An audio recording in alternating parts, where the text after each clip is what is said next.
సాహిత్యం అంటే ఇష్టపడే తెలుగువారికి శ్రీశ్రీ పేరుని వేరేగా పరిచయం చేయనక్కర్లేదు.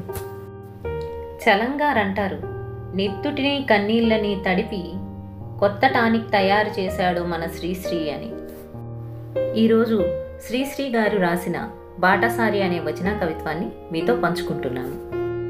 కూటి కోసం కూలి కోసం పట్టణంలో బ్రతుకుదామని తల్లి మాటలు చెవిన పెట్టక బయలుదేరిన బాటసారికి 3 రోజులు ఒక్క తీరుగా నడుస్తున్నా దిక్కు తెలియక నడి సముద్రపు నావరీతిగా సంచలిస్తూ దిగులు పడుతూ దీనుడవుతూ తిరుగుతుంటే చెండం తీవ్రం జ్వరం కాస్తే భయం వేస్తే ప్రలాపిస్తే మబ్బు పట్టి గాలి కొట్టి వాన వస్తే వరద వస్తే చిమ్మ చీకటి కమ్ముకొస్తే దారి తప్పిన బాటసారికి ఎంత కష్టం.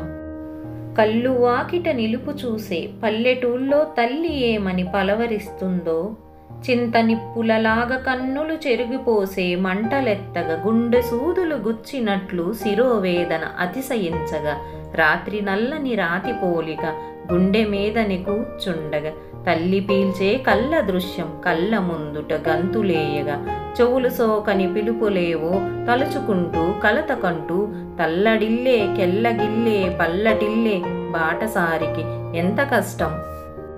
అతని బ్రతుకునకదే ఆఖరు. గుడ్డి చీకటిలోన గూబలు గుంకరించాయి.